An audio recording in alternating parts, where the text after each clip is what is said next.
Hi, this screencast is going to cover how to access and find basic library research sources.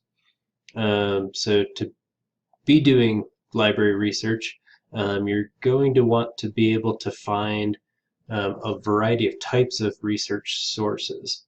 And that's all of the above, from peer-reviewed journal articles to government websites, books from academic publishers, magazines that cover news topics, other magazines that are maybe more environmental focused or just whatever topic the magazine focuses on, and then also in-depth newspapers and news websites.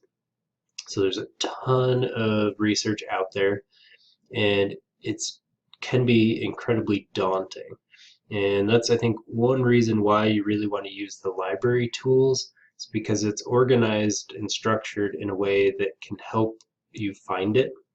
Whereas Google is really organized and structured in a way that's designed to sell products and to sell ad revenue. So the library, and the other problem you'll run into with Google is that a lot of times you'll find really good sources, and then they'll ask for money and for credit card information so that you can access those sources. And what the public library does is it subscribes to academic databases that collect journal articles and publications published by universities, and it provides free access to those publications.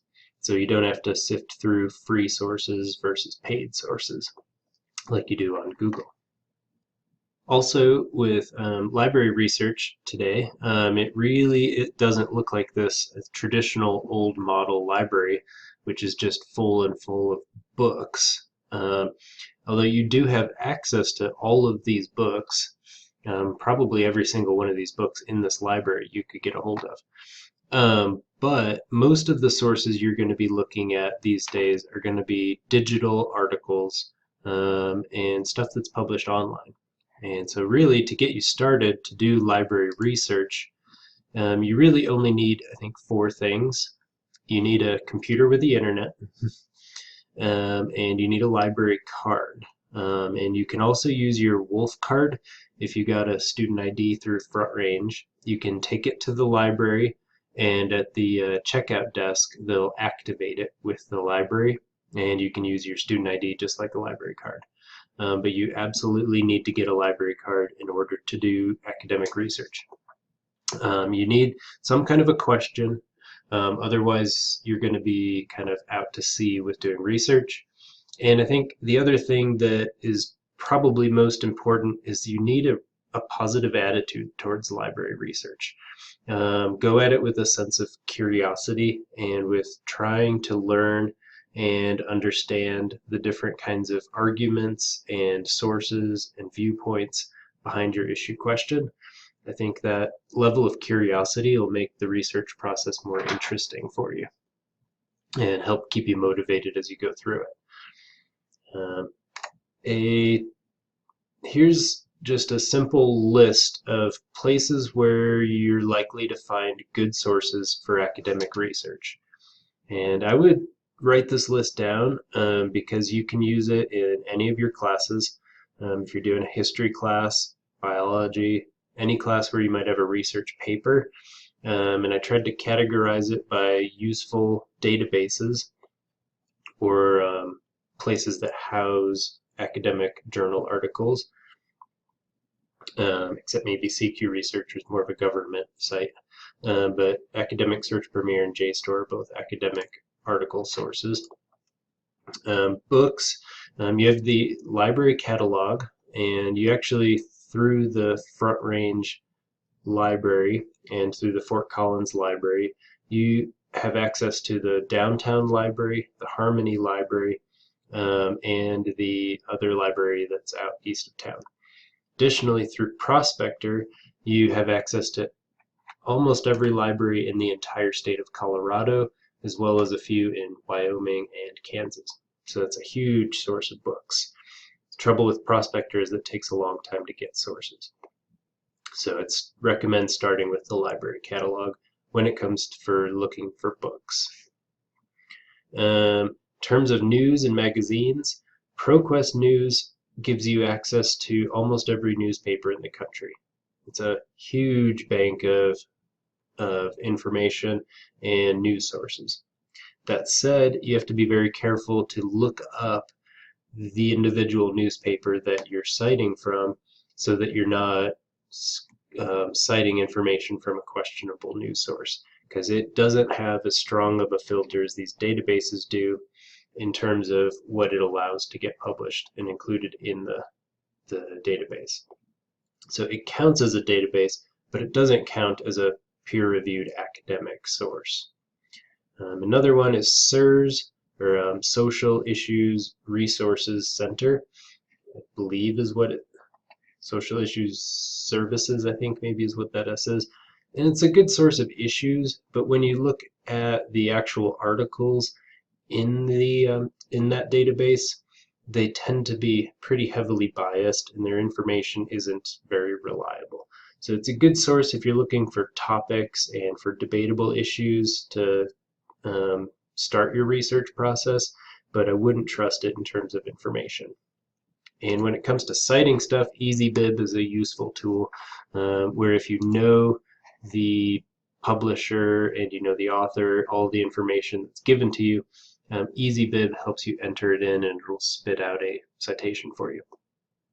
It doesn't format your citation for you. So even though it gives you the right organization of words and numbers and the punctuation and stuff, it won't actually format it into MLA style. So make sure to, and when you copy and paste it, the citation, make sure to go back and reformat it.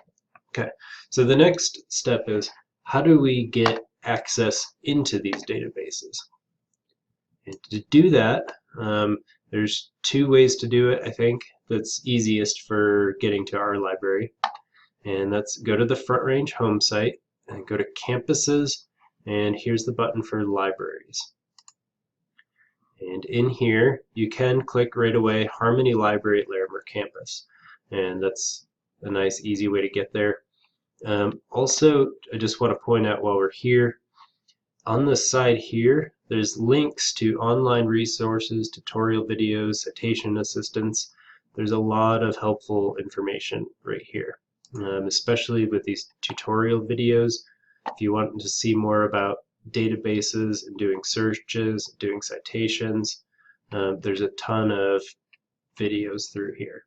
So I strongly recommend, if you're ever stuck or lost doing library research, check out these videos. So we're going to go to the Harmony Library at Larimer Campus, and this is what the Poudre River Public Library looks like. And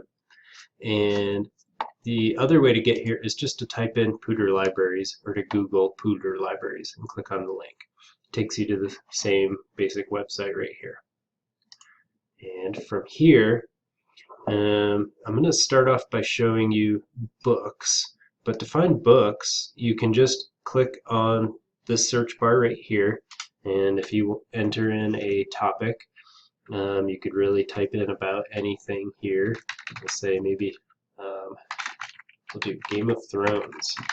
It's a series of books I've been reading, and we can see if the library will have it. Okay, and it's going to give you that.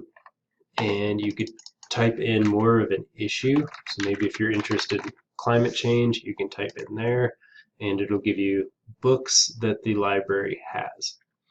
And in the next screencast, I'll talk more about how to search strategically for sources. Here I just want to show you basically what your sources are and how to get to these sources. So here's how to use our own library catalog. I said before, Prospector is here, and this takes you to a search bar for looking at all the books in the state of Colorado and Wyoming, or not all of them, some in Wyoming, some in Kansas. So this is a huge site, and they will bring the books directly to Harmony Library for you, but it does take about a week to 2 weeks to get those books. So if you really need a book source, make sure to get in here and order those quickly. And to get to the databases, you want this green research tab. And this is the databases are going to take you to these sources here. The Academic Search Premier, CQ Researcher, JSTOR. It also has links to ProQuest, SIRS, and EasyVib. And so this green research tab is where you're going to spend a lot of your time when you're doing academic research. And I strongly recommend using this little alphabet tool here. So if you want to go to CQ Researcher, you can just click the C, takes you right down to the C's, and then here's CQ Researcher. The library has access to a lot of databases, and they have them categorized. So if you know you're doing a science course, you might want to try clicking on Science and Technology and see what kind of databases are recommended in that category. The ones I've listed here are the most commonly used ones, especially for a class like English 121. So once you've gotten into the research tab, the next step is to pick out the database you want to get to.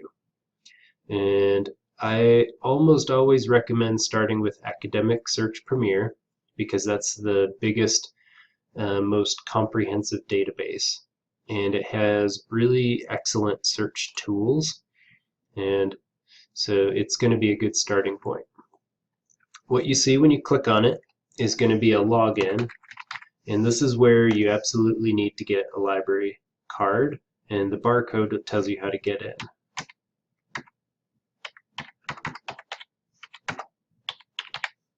And the sooner you just memorize your library number, the better. This is what it looks like once you're into Academic Search Premier. And it looks a lot like doing a Google search. It's not really that different. You'll notice that there's a lot of search tools which will help you narrow down and help you find sources more effectively.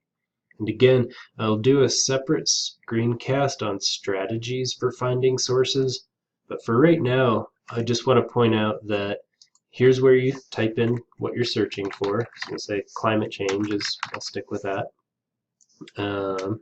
And maybe I'll make it more specific and say climate change in Colorado. So how will climate change affect Colorado could be my issue question. And one thing I want to point out here is that to limit your searches down to ones that Front Range has full text access to, check this box. Also check this scholarly peer-reviewed journals box, and that will weed out any news articles, any magazines that are not peer-reviewed. So if your instructors have told you you need peer-reviewed sources, make sure to check this box. And then you can also change by date, year of publication. You could say you only want periodicals or journal articles. You could say if you only want newspapers, books, if you want to sort it by publication type. And then when you hit search, you're going to get a number of sources, which this is seems like a lot of sources, but Google would give you something in probably the millions.